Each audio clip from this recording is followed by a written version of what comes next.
देश की सबसे पुरानी पार्टी कांग्रेस का भी गजब का दोहरा चरित्र है। बॉलीवुड एक्ट्रेस रश्मि देसाई कांग्रेस नेता राहुल गांधी का हाथ पकड़कर भारत जोड़ो यात्रा निकालती हैं, तो कांग्रेस को कोई दिक्कत नहीं होती। और जब उसी बॉलीवुड के दिग्गज एक्टर अक्षय कुमार हिंदुस्तान की सेना के लिए आवाज उठाते हैं, तो कांग्रेस इस कदर बौखला जाती है कि किसी ट्रोल आर्मी की तरह उनके पीछे पड़ जाती है। तभी तो अक्षय कुमार ने सेना के सम्मान के लिए आवाज उठाई, तो कांग्रेस उन्हें इस कदर कोसने लगी कि जैसे उन्होंने कोई गुनाह कर दिया।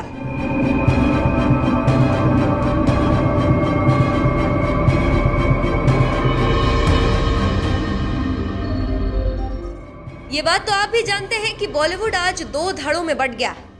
एक गुट जहां पीएम मोदी के साथ साथ हिंदुस्तान और हिंदुस्तानी सेना के साथ खड़ा नजर आता है, तो वहीं दूसरा गुट पीएम मोदी के खिलाफ खड़ा नजर आता है, जिसमें स्वरा भास्कर से लेकर ऋचा चड्ढा जैसी एक्ट्रेस भी शामिल है। ऋचा चड्ढा तो मोदी विरोध में इस कदर आगे चली गई कि गुरुवार को देश की सेना का ही अपमान कर डाला, जिसके बाद तो देश की जनता ने उन्हें जबरदस्त लताड़ लगाई। यहाँ तक कि सेना के सम्मान के लिए हर वक्त खड़े रहने वाले बॉलीवुड एक्टर अक्षय कुमार ने भी ऋचा चड्ढा को लताड़ लगाते हुए कह दिया कि ये देखकर दुख हुआ, हमें कोई भी चीज हमारी भारतीय सेना के प्रति एहसान फरामोश नहीं बना सकता, वो है तो आज हम हैं। हर हिंदुस्तानी की तरह अक्षय कुमार को भी सेना का अपमान बर्दाश्त नहीं हुआ और ऋचा चड्ढा को लताड़ लगा दी।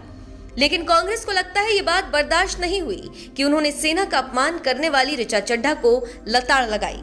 यही वजह है कि कांग्रेस की प्रवक्ता सुप्रिया श्रीनेत जैसे राशन पानी लेकर उन्हीं के पीछे पड़ गई और ऐसा ट्वीट करने लगी जैसा कोई ट्रोलर करता है।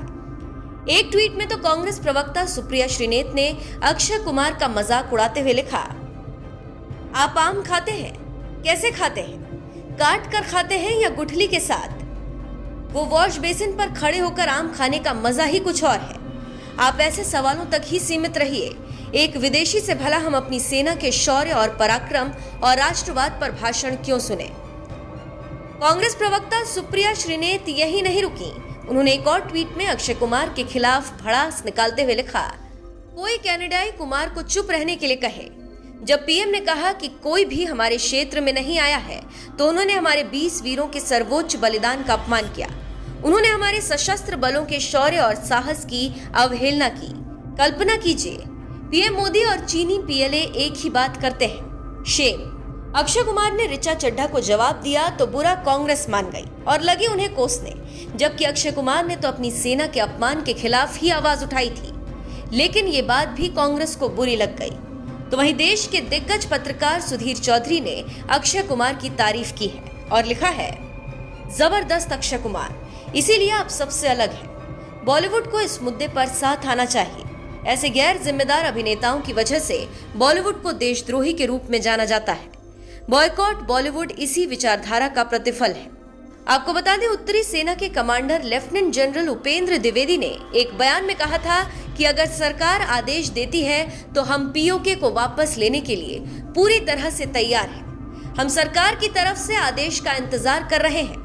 The defense minister rightly spoke about that just short while back that the POJK, it's a matter of time that they will be taken back. What are the preparations so far as the army is concerned? The second part is about the security scenario in Kashmir Valley.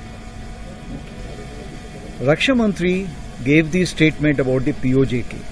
As you are aware that parliamentary resolution already exists on the subject, so therefore it's nothing new. It is part of the parliamentary resolution.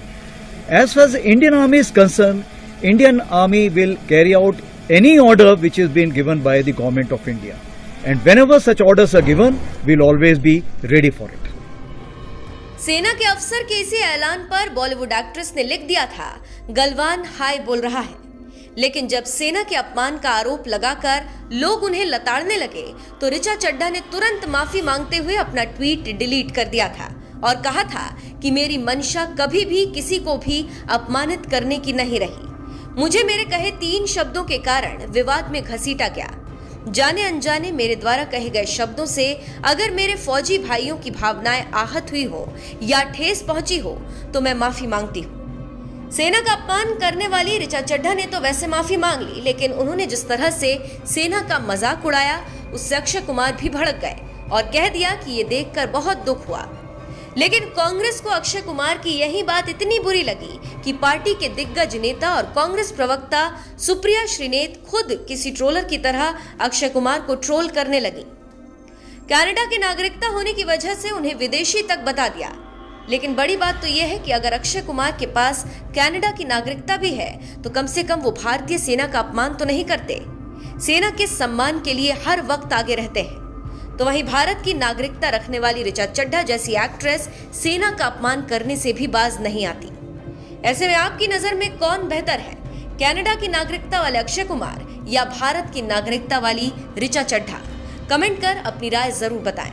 साथ ही ऋचा चड्ढा के बयान पर दिग्गज हस्तियों ने क्या कुछ कहा, आइए आपको सुनाते हैं। ऋचा चड्ढा जो कि एक बॉलीवुड की 3rd ग्रेडेड कलाकार है और हमेशा ही भारत के खिलाफ आपत्तिजनक ट्वीट करने में वो सबसे आगे रहती है और कांग्रेस समर्थक है, राहुल गांधी की उपासक है। ऐसी ऋचा चड्ढा ने फिर से एक बार भारत की सेना को अपमानित करने का काम किया है। जब भारतीय सेना के उत्तरी कमांडर से ये पूछा गया कि पीओ के बारे में आपकी क्या रणनीति, और उन्होंने ये कहा कि जब भी हमें देश होगा हम पाकिस्तान ऑक्युपाइड कश्मीर के ऊपर हमला कर उसको वापस अपने साथ ला सकते हैं।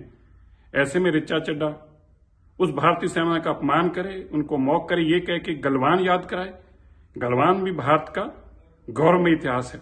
हमारे 20 सैनिक जरूर शहीद हुए, लेकिन हमने चाइना के को मुंह तोड़ जवाब दिया और उसमें से एक सिख सैनिक ने 1 दर्जन से ज्यादा लोगों को अपने केवल खाली हाथों से मारकर खत्म करने का काम किया चाइनीज सेना का। और ऐसे में आप उन शहीदों के प्रति अपमानजनक टिप्पणियां करो, भारतीय सेना के अपमानजनक टिप्पणियां करो।